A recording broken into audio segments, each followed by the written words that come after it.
दोस्तों आज का जो हमारा टॉपिक है वह कार्य एवं सामर्थ्य है। सबसे पहले आज हम कार्य के बारे में जानेंगे, उसके बाद सामर्थ्य के बारे में।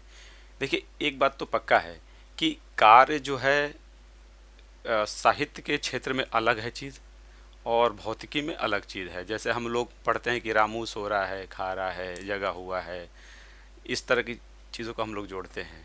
पर साइंस की दुनिया में वो कार्य नहीं है। कार्य तभी होगा जब किसी वस्तु पर बल लगाया जाए और इस उसमें विस्थापन हो, तभी कार्य कहा जाएगा। तो यहाँ पे देखिए, एक है पिंड और इस पिंड पर लगाया गया बल और ये पहुँच के चला आया यहाँ, एस दूरी इसने तय की, ये कार्य हुआ। कार्य तभी होगा जब पत्ती या पेड़, कोई भी चीज़ है जिसमें विस्थापन हो। और विस्थापन कब होगा? बल द्वारा, क्योंकि हम बल के बारे में जानते हैं कि वस्तु की स्थिति को परिवर्तन करता है या करने का प्रयास करता है। परिवर्तित हो गया तो अब किया गया कार्य क्या होगा? F और S होगा, इसका मान वही होगा। और एक चीज़ और है, कोई मजदूर दीवार को या कोई बालक दीवार को बहुत देर तक ढकेल रहा है, घंटों तक, लेकिन दीवार उस पर विस्थापित नहीं हुई, तो उसके द्वारा किया गया कार्य शून्य होगा, क्योंकि विस्थापन उसमें नहीं हुआ। हाँ, वो थक तो जाएगा जरूर, थकेगा जरूर, लेकिन वो कार्य की गिनती में नहीं आता है। अब इसका मात्रक क्या होगा? मान कि किया गया कार्य और उसमें विस्थापन, लगाया गया बल और उसमें विस्थापन। अगर इस चीज़ को किसी हम एंगल पे खींचे तो हम पाते क्या हैं? हमें कुछ चीज़ें होती हैं प्राप्त। एक है, ये आधार मान लेता हूँ इसे मैं, और नीचे वाले को कारण। इस दौरान एक हमें सूत्र और होता है प्राप्त, इसे कहते हैं कार्य का व्यापक सूत्र कहते हैं। वो होगा F(S) cos थीटा। ये बताता है कोण को, लगाए गए बल के कोण को दर्शाता है। इसका मान अगर परिवर्तित होगा तो किया गया कार्य भी परिवर्तित होगा। कार्य लगाए गए बल पर भी है, लेकिन सबसे ज़्यादा विस्थापन पर है। विस्थापन ज़्यादा से ज़्यादा हुआ तो कार्य भी ज़्यादा होगा, लेकिन अगर कोण का मान भी परिवर्तित होगा तो इसका भी मान परिवर्तित होना तय है। अब देखिए इसमें क्या है, अगर ये cos थीटा में अगर थीटा का मान अगर 90 हो जाए तो किया गया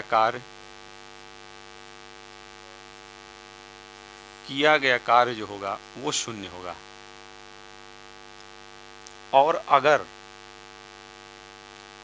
थीटा का मान अगर शून्य हो जाए तो किया गया कार्य अधिकतम होगा। मैंने यहाँ पे दिखाया है, ये ठेला वाला ठेले को खींच रहा है, सरका रहा है, लगने वाला बल नीचे है mg और बल इधर आरोपित हो रहा है, यानी इसके बीच इस तरह का कोण बन रहा है। ये विस्थापन है, जबकि ये क्या है? ये 90 अंश का कोण है। इस तरह किया गया कार्य क्या होगा? शून्य होगा। व्यक्ति है, एक टोकरी पे कुछ सामान लेके जा रहा है, बोझे अपना सर पे, बल लग रहा है क्या? हाँ, mg। F बराबर mg, द्रव्यमान और त्वरण, और विस्थापन कहाँ हो रहा है? इधर की तरफ। इस तरह ये विस्थापन हो गया इसका, और ये क्या हो गया? आपका बल mg। ये भी किया गया कार्य शून्य होगा। बिल्कुल, सर पे बोझा लेके चलेंगे आप तो किया गया कार्य आपका शून्य होगा।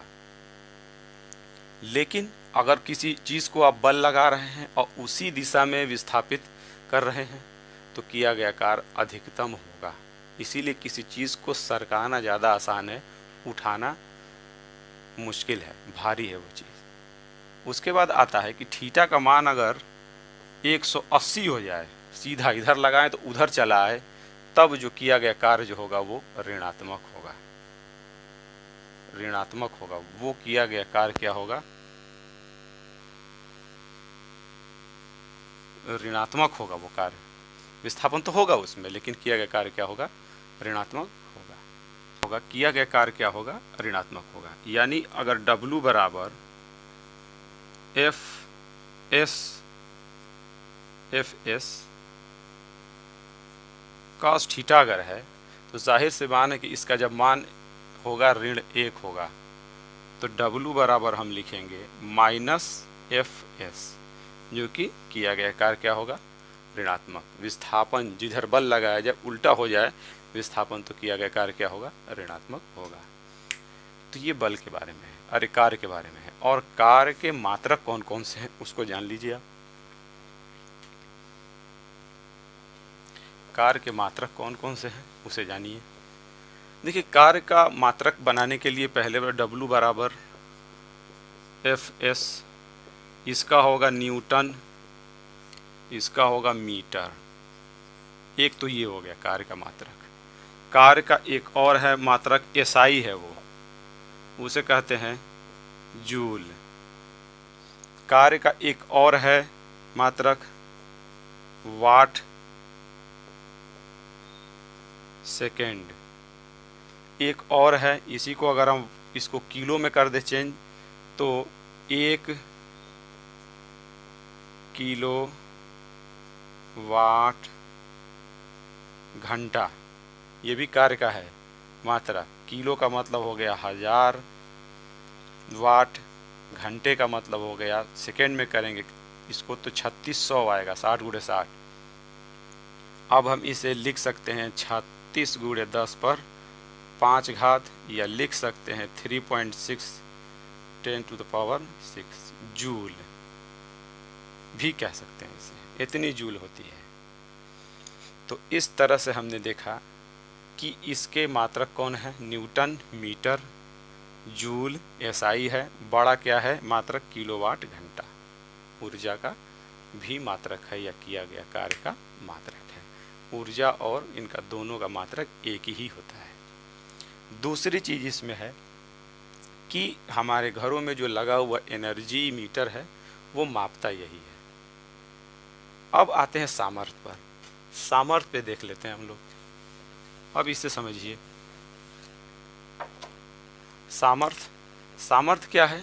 कि कार्य करने की दर को क्या कहते हैं? सामर्थ्य।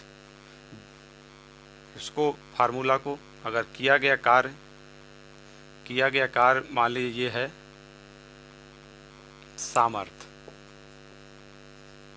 सामर्थ्य बराबर कार्य बटा में समय। सामर्थ्य को अगर हम P से दिखाएं पावर, और कार्य को हम दिखाएं W से, समय को दिखाएं T से, तब ये कहलाता क्या है? सामर्थ्य। जैसे अगर इतना बड़ा एक हौज है पानी भरने के लिए, और इसमें कोई व्यक्ति, मान लीजिए ये वाला है, इसको पूरा भरने में करता है समय अपना खर्च मान लीजिए 20 मिनट। अब जबकि ये वाला आदमी है, ये इस काम को 20 मिनट की जगह 10 मिनट में ही कर दिया। काम तो किया वो, लेकिन समय से पहले कर दिया। तो इसकी जो 10 मिनट में किया है कम समय में, उसकी सामर्थ्य ज़्यादा होगी। यानी अगर कार्य को समय से नाप देंगे तो वो सामर्थ्य होगा। मैंने बताया था ये कि समय को जहाँ जोड़ देंगे मामला क्या हो जाएगा? चेंज हो जाएगा। तो अब जो किया गया जो शक्ति होती है वो किए गए कार्य में कितना समय लेता है उसको वो दिखाता है। पावर, शक्ति या सामर्थ्य, तीनों एक ही बातें हैं। अब इसका मात्रक क्या होगा? तो मात्रक जाहिर से बात है कि जूल प्रति सेकेंड होता है इसका मात्रक, सेकेंड, या वाट होता है इसका मात्रक। इसका मात्रक वाट होता है। अब इसके कुछ बड़े छोटे भी हैं मात्रक। किलोवाट, किलोवाट जो होते हैं 10 पे 3 वाट, या जूल प्रति सेकेंड। मेगावाट, मेगावाट क्या होगा? 10 पे 6 वाट। अब व्यवहार में कुछ और भी इस्तेमाल होते हैं। एक होता है हॉर्स पावर, एक अश्व शक्ति, वो 746 वाट के बराबर होता है। और एक होता है एक मीट्रिक हॉर्स पावर, वो होता है 735 वाट के बराबर होता है। जब हम गुरुत्वाकर्षण के विरुद्ध जब करते हैं काम, तब ये लगता है मीट्रिक मीट्रिक को ऐसे लिख दें, मीट्रिक हॉर्स पावर। कितना ये है 746, जबकि ये है 735। ये भी इसके मात्रक है और ये समय दर को दिखाता है। अब हम देखते हैं कि सामर्थ्य और वेग में कुछ संबंध भी है। सामर्थ्य और वेग में भी कुछ संबंध है। पेपर में कराऊंगा इसका हल, ऐसी बात नहीं है। सामर्थ्य और वेग में तो हम जानते हैं कि P बराबर W बटा में T, कार्य के दर को। अब हम लिख सकते हैं P बराबर W का मान होता है F गुणे S, अब बटा में T। ये भी हुआ। लिख सकते हैं हम P बराबर F गुणे S बटा में T। इस तरह से हमें मिला F गुणे S बाई T। F कहलाता है बल और गुणे ये कहलाता है दूरी बटा में समय या विस्थापन बटा में समय। इसको कहते हैं वेग, कहते हैं बल। तो P जो होता है किया सामर्थ्य, उस पे लगाए गए बल एवं उसमें उत्पन्न वेग के गुणनफल के भी बराबर होता है। तो ये दोनों चीज़ें इसमें आती हैं। तो आपको इसमें परीक्षा से करना कब है याद, जब कोई लंबवत कोई चीज़ लेके चल रहा है तो किया गया कार्य शून्य होगा, ऊपर उठाता है तो किया गया कार्य अधिकतम होगा, और अगर 180 अंश पे कोई विस्थापन होता है तो उसका किया गया कार्य क्या होगा, ऋणात्मक होगा। बल के दिशा में विपरीत विस्थापन अगर हुआ तो। जूल के ऊर्जा के मात्रक भी हैं, जूल है, उसके बाद न्यूटन इंटू मीटर है, या उसको वाट सेकेंड या किलोवाट घंटा भी है। और सामर्थ्य क्या है, किए गए कार्य की क्षमता को समय के साथ दिखाता है ये। और इसका मात्रक जो है वाट है, किलोवाट है, मेगावाट है या अश्व शक्ति है। और बल और सामर्थ्य में बल और वेग में निम्न संबंध भी है। तो इससे इतने क्वेश्चन परीक्षाओं में आते हैं अलग अलग भाषा में समझकर। तो मुझे उम्मीद है कि ये वाले वीडियो से आपको कुछ न कुछ तो समझ में आया होगा। अगर आपको समझ में आया है तो आप इसे लाइक ज़रूर करिए, और मेरे टेलीग्राम ग्रुप से आप जुड़ जाइए, जो समय समय पे आपको बहुत कुछ उस पर मिलती रहेंगी। और लाइक ज़रूर करें, और चैनल पे नए हैं तो सब्सक्राइब इसे करें। लाइक से ही हमारा मनोबल बढ़ता है। तो मुझे उम्मीद है कि ये वीडियो आपको समझ में आया होगा। तो मिलते हैं फिर हम अगले वीडियो में, तब तक के लिए अलविदा, जय हिंद।